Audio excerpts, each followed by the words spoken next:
여러분, 얼음을 본 적이 없는 사람에게 여러분 얼음을 어떻게 설명할 수 있을까요? 아니, 사실은 자신도 얼음을 본 적은 있었지 만져보거나 먹어본 적이 없습니다. 물이 어떻게 얼음이 되는지도 잘 모릅니다. 하지만 얼음을 본 적은 있습니다. 이 얼음을 누군가에게 설명을 해야 되는데 어떻게 설명할 수 있을까요? 좀 더 어려운 질문을 해볼까요?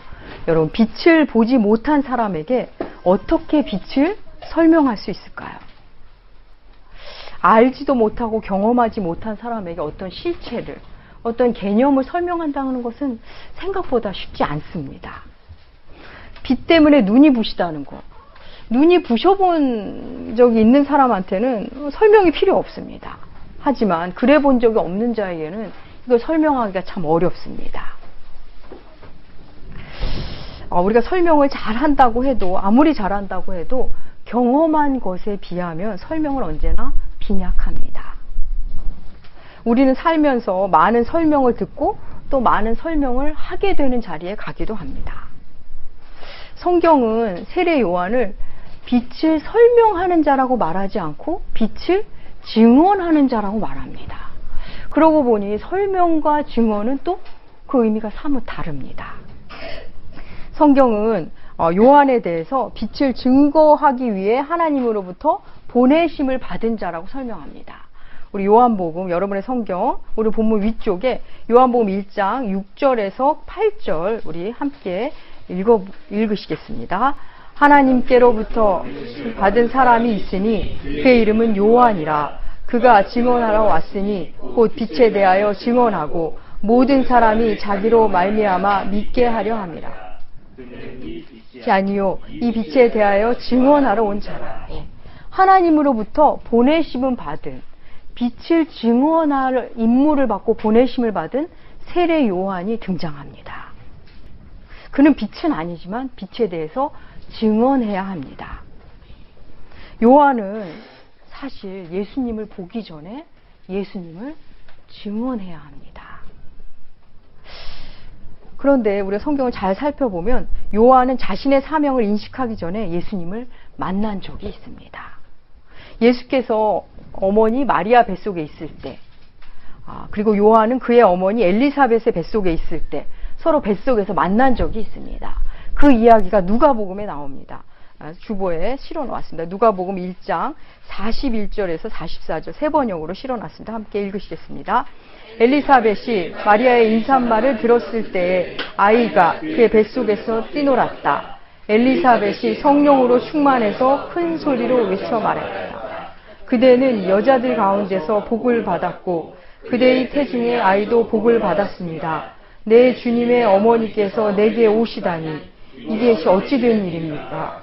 보십시오. 그대의 인사말이 내 귀에 들어왔을 때 내 태중의 아이가 기뻐서 뛰놀았습니다. 놀랍지 않습니까?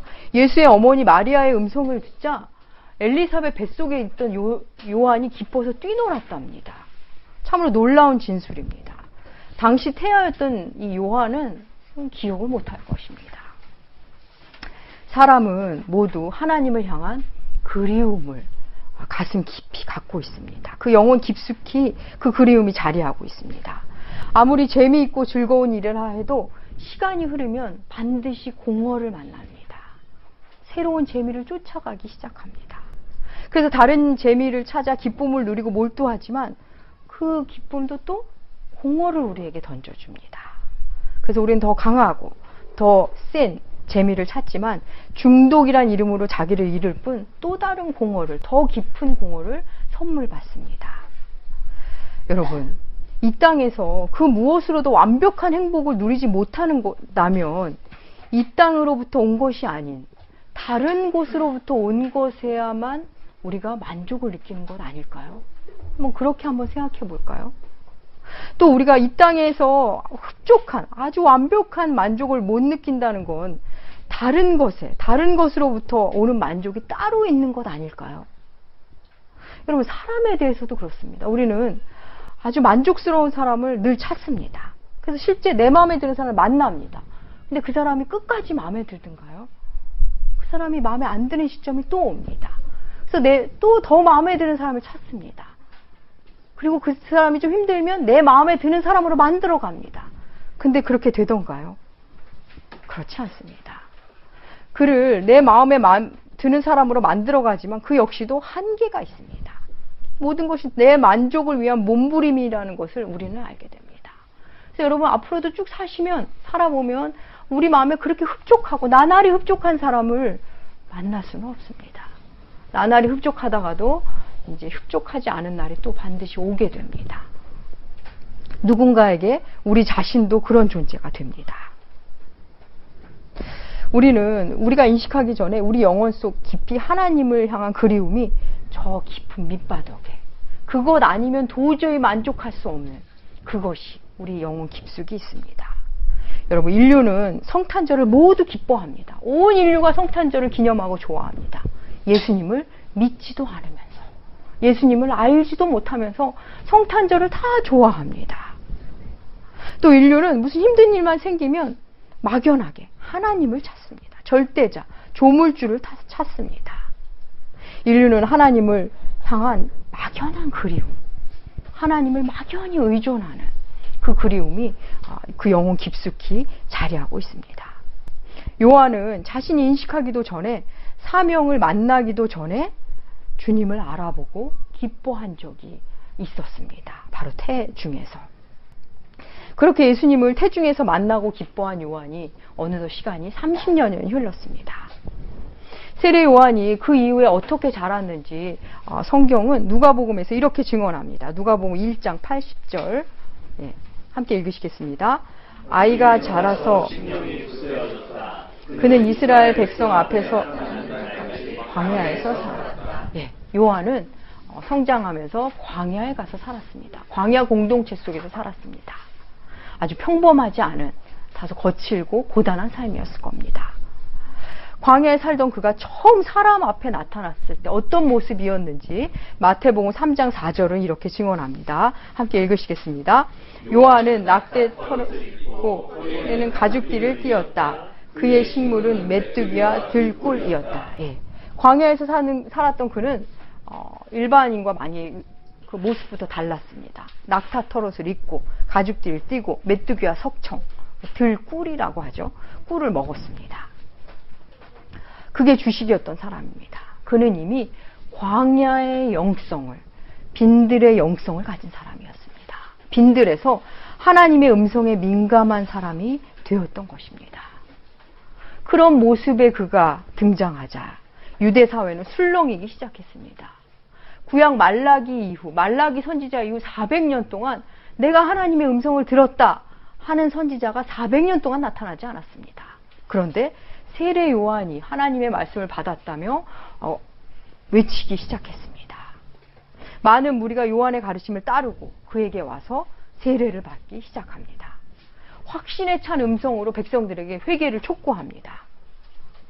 그러면서 나는 물로 세례를 주지만 성령으로 세례를 주는 이가 내 뒤에 온다, 곧 온다 라고 외쳤습니다. 그는 매일매일 사람들에게 회개를 촉구했고 책망도 했고 그러면서 세례 주었습니다. 그러던 어느 날 그가 드디어 예수 그리스도를 만납니다. 예수님을 만난 사람 중에서 예수님의 육신의 부모 요셉과 마리아를 제외한다면 아마 가장 특별한 방식으로 예수님을 만난 사람이 아마 세례 요한이 아닐까 싶습니다. 예수께서 그에게 오자 그는 말합니다. 세상죄 지고 가는 어린 양을 보라. 아무도 예수님을 알아보지 못할 때, 심지어 주님 자신도 자신을 드러내지 않았을 그때 세례 요한은 주님을 알아봅니다. 예수 그리스도를 먼저 알아봅니다. 참으로 놀라운 일입니다. 더욱더 놀라운 것은 예수님을 향해 세상 죄 지고 가는 하나님의 어린 양이라고 말했다는 것입니다. 제물인 어린 양의 개념을 예수께 부여한 사람, 죄를 감당하고 제물로 될 예수 그리스도를 선포한 사람입니다. 우리에게는 이게 아무렇지 않지만 세례 요한 시대에는 어느 누구도 이걸 생각해보지 못한 개념이었습니다. 그것을 세례 요한이 선언합니다. 그는 성령의 인도하심으로 구약 이사야서가 말한 그 외치는 자의 소리가 자신임을 깨닫습니다. 그래서 자신이 이 땅에 온 이유를 명확히 알고 있는 사람, 이 땅에 온 이유를 그는 명확히 알았습니다. 그래서 자신은 메시아가 오기 전에 외치고 사라져야 할 소리임을 안 사람입니다. 그는 그렇게 이 땅에 온 이유를 명확히 알았고 하나님이 하라는 일을 그때그때 순종했습니다. 앞으로 어떤 일이 일어날지, 어떤 보상을 받게 될지, 어떤 아픔이 있을지, 자신이 어떤 죽음을 당하게 될지 그는 관심이 없었습니다. 그저 하나님의 음성에 귀 기울이며 하나님이 하라는 일을 차근차근 하며 살은 사람입니다. 요한은 하나님으로부터 성령이 그 위에 머물면 그가 메시아다라는 음성을 들었습니다. 그 음성을 듣고 아마도 이제나 저제나 이 사람일까 저 사람일까 기다렸을 것입니다. 성령이 머문다는 것이 도대체 어떤 형태인지 우리는 상상이 안 갑니다. 근데 그에게는 보인다니 이 역시도 너무 신비롭습니다. 요한은 예수 그리스도를 만나기도 전에 예수님을 전한 사람입니다. 뵙기도 전에 정확히 확인도 안 한 채 예수를 전합니다. 근데 너무나 흥미로운 것은 요한 스스로도 몰랐었다고 말합니다. 우리 오늘 본문, 여러분의 성경으로 돌아가서 오늘 본문 31절과 33절에서 반복해서 말하는데 먼저 31절을 요한의 말 한번 읽어보겠습니다. 31절입니다. 나도 그를 알지 못하였으나 내가 와서 물로 세례를 베푸는 것은 그를 이스라엘에 나타내려 함이라 하니라. 예. 그는 말합니다. 나도 그를 알지 못했다. 내가 그에게 세례를 베푸는 것은 그를 너희에게 드러나게 하기 위함이다. 그것이 나의 일이다. 자기도 알지 못했다고 말합니다. 이어 33절과 34절도 읽으시겠습니다. 나도 그를 알지 못하였으나 물로 세례를 베풀라 하신 그이가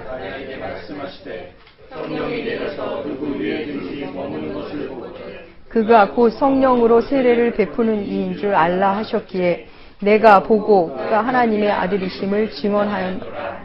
예, 그는 말합니다. 나도 그를 알지 못했다. 그런데 하나님이 누군가에게 성령이 내리는 것을 보게 될 거다. 그러면 그가 바로 메시아이다. 그렇게 알려주셨다. 그 나는 전하는 것뿐이다 라고 말합니다. 여러분, 세례 요한과 예수님의 관계를 아십니까? 요한과 예수님은 친척 관계입니다. 그래서 엘리사벳과 마리아가 만났던 것입니다. 예수님과 요한이 관계가 친척이었기 때문에 어쩌면 서로 이미 알고 있었을지도 모릅니다. 또 그런가 하면 요한이 광야에서 오랫동안 지났다고 증언하는 걸 보면 서로 몰랐을 수도 있습니다. 아무튼 요한은 하나님이 말씀하신 그를 계속 기다리며 자신의 일을 해왔을 것입니다. 그런 그가 드디어 예수를 만납니다. 자신이 전한 예수, 실은 자신도 잘 모르는 채 전했던 그 예수를 실물로 이제 만납니다. 세례 요한은 자신이 모두 보았고 모두 안다고 말하지 않았습니다. 나도 알지 못했다라고 말합니다. 그런데 여러분, 우리의 신앙 여정도 이렇다는 거 아십니까?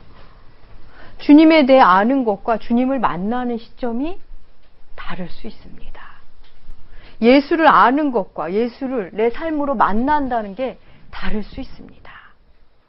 여러분, 아이들을 동물원에 데려가면 동화책에서 본 그 동물, 유치원에서 들은 그 동물을 먼저 보게 된답니다. 선생님이 말씀해 주신 그 코가 긴 코끼리가 바로 저거였구나 하면서 반가워한답니다. 엄마와 함께 동화책에서 본 그 목이 긴 기린이 바로 저러구나 하면서 듣고 그림으로 보았던 그 대상에게 더 열광한답니다. 나이아가라 폭포에 가고 싶은 사람은 나이아가라 폭포에 대해 들어본 사람입니다. 사진으로라도 본 사람들이 가고 싶어 합니다. 알지도 못하고 들어보지도 못한 사람들은 궁금하지도 않습니다. 우리는 매주 말씀을 통해 예수가 어떤 분인지 배워갑니다. 세례 요한처럼 자꾸 들려오고 듣지만 아직은 보지 못한 시간들. 나도 모르게 내 안에 알무로 자꾸 가득 차는데 아직은 보지 못한 시간들이 있습니다. 하지만 그 모든 알미 보게 되는 시점을 향하게 됩니다. 세례 요한은 나도 그를 알지 못했다고 말했지만 34절에서는 선명하게 이렇게 말하지요. 34절에 내가 보고 그가 하나님의 아들이심을 증언하노라. 내가 보고 라고 말합니다. 우리도 이제 주님이 보이기 시작합니다. 말씀으로 배우던 그분이 드디어 내 삶에 찾아오셔서 보이기 시작합니다. 주님을 만날 때 처음부터 주님이 보이고 느껴지는 분들은 아주 극히 드뭅니다. 처음에는 되게 그냥 듣는 거로도 시작합니다. 내가 들어온 주님, 그 주님이 내 삶에 자꾸 오시는 것이 느껴지는 시점이 옵니다. 교회에서 이렇게 배웠는데, 목사님이 그런 시점이 온다는데, 알면 가득 찼는데 아직은 느껴지지 않는, 그렇지만 확신은 생겼는데 그 확신이 만져지고 보여지는 말씀으로 여러분에게 찾아옵니다. 세례 요한에게 그랬던 것처럼. 내가 들어온 주님, 그분을 드디어 만나는 때 욥은 고난을 통해 주님을 깊이 묵상하며 마지막에 이렇게 고백합니다. 욥기 42장 5절 함께 읽으시겠습니다. 내가 죽이게 대하여 귀로 듣기만 하였사오나 이제는 눈으로 주를 배움나이다. 나야가라 폭포를, 세렝게티 초원을 아무리 설명으로 들은다 한들 한번 보는 것과 비교가 되겠습니까? 도무지 비교가 안 됩니다. 세례 요한은 듣고 전하던 주님을 봅니다. 빈들에서 하나님 성령님의 말씀을 들어왔고 느껴왔고, 그래서 광야에서 수없이 생각하고 그리워했던 그 메시아를 제일 먼저 알아봅니다. 그는 예수님에 대해 내 뒤에 오시는 이는 내가 신발끈을 풀기도 감당할 수 없는 분이라고 말합니다. 내 뒤에 오시는 분이지만 사실은 그는 나보다 앞선 분이라고 증언합니다. 주를 뵙기도 전에 그는 증언했던 것입니다. 우리도 우리 인생에서 예수님을 만나기 전에 우리에게 보냄받은 세례 요한들이 있습니다. 내 인생에 들어와서 내게 예수를 소개하고 교회를 소개하고 그런 그리스도인들, 때때로 자신도 잘 모른다면서 열심히 전하는 우리의 세례 요한들을 만납니다. 모르는 것 같은데 확신에 차 있고, 확신에 차 있는 것 같은데 때때로 모른다고 우리에게 답해주는 우리의 세례 요한들입니다. 하나님은 여러분이 예수 그리스도를 만나기 전에 세례 요한들을 여러분의 삶 가운데 보내시곤 하십니다.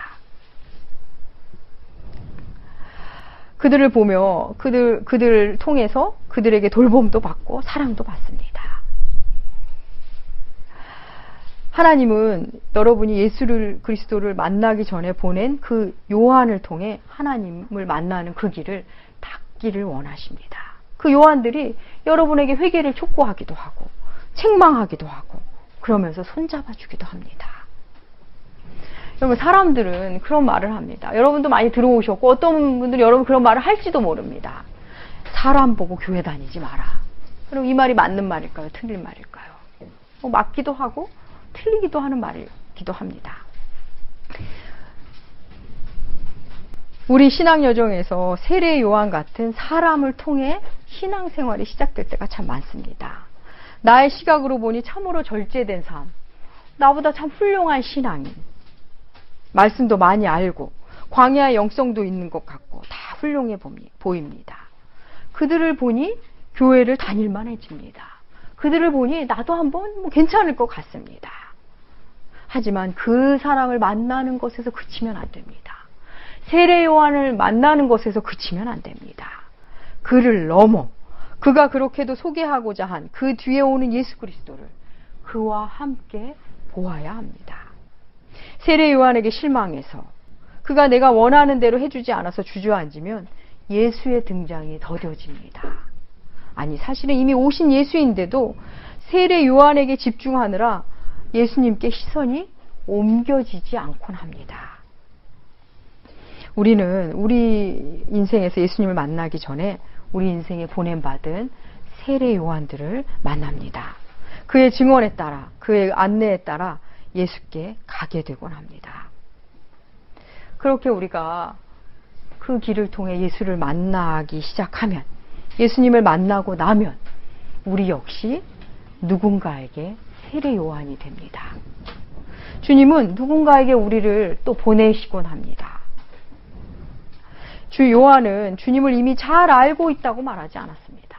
도리어 알지 못한다면서 전했습니다. 우리 인생 속에서 매번 주님이 선명하게 보이도록 역사하신다면 얼마나 좋을까요? 하지만 주님은 잘 그렇게 우리에게 오시지 않습니다. 그저 처음에는 들려짐으로, 그 들려짐 앞에 잘 모르지만 하루하루 말씀에 순종하면 그분이 여러분 앞에 서서히 그 모습을 선명히 드러내십니다. 그렇게 살다 보면 어느새 나는 잘 모르지만 삶으로 전하고 증언하는 자가 되어 있습니다. 이미 내가 누군가에게 세례 요한이 되어 그에게 자꾸 다가가고 있습니다. 사랑하는 여러분, 세례 요한은 내 뒤에 오시는 이이지만 나보다 앞서 계신 예수 그리스도를 사실 보지도 못한 채 증언한 성령의 사람입니다. 예수님은 세례 요한에 대해서 이렇게 말씀하십니다. 예수님이 하신 말씀, 마태복음 11장 1절, 주보에 실었습니다. 함께 읽으시겠습니다.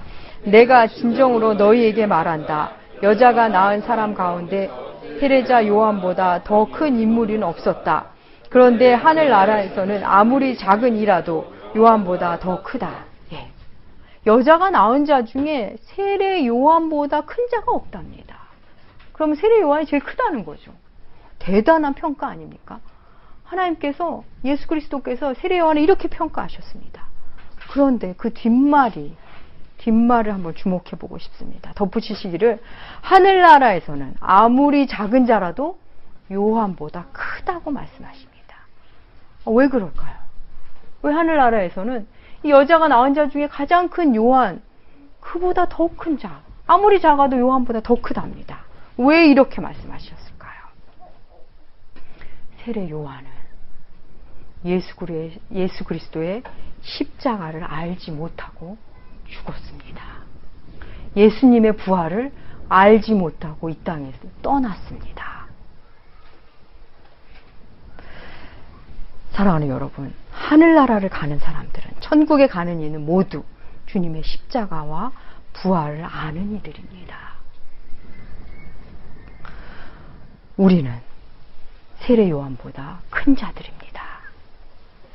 놀랍도록 성령이 충만한 세례자 요한, 광야의 영성을 지니고 청빙과 결제, 용기와 지혜를 두루 갖춘 세례 요한, 그들보다 우리가 더 크다고 예수께서 말씀하십니다. 여러분들은 세례 요한보다 더 크신 분들입니다. 주의 십자가와 부활을 만나고 증언한 사람, 십자가의 은혜와 부활의 기쁨을 이 땅에서 맛보게 될 사람, 세례 요한보다 큰 자들입니다. 사랑하는 여러분, 때로 내가 믿는 예수 그리스도, 내가 아는 이 믿음, 나의 믿음을 설명 못할 때가 있더라도 하늘의 큰 자로서 당당하게 증거하는 삶, 그 나날이 새로운 복음을 매일매일 만나시고 누리시는 천국에서 큰 자로 사시기를 축복합니다. 기도하겠습니다. 하나님 아버지, 주의 오실 길을 예비한 세례 요한, 우리 신앙 여정에 주께서 보내신 세례 요한들을 생각해 봅니다. 우리를 위해 누군가를 보내주시고 또 우리가 누군가를 위해 보냄받은 삶을 살게 하시니 참으로 감사드립니다. 우리로 세례 요한적 삶을 살게 하시고 주를 증언하는 당당하고 씩씩한 삶을 살게 하여 주시옵소서. 천국에서 세례 요한보다 더 큰 자임을 우리로 잊지 않게 하시고 더 멋진 삶을 살아내는, 누리는 우리들 되게 하여 주시옵소서. 감사드리며 존귀하신 예수님의 이름으로 기도합니다. 아멘. 오늘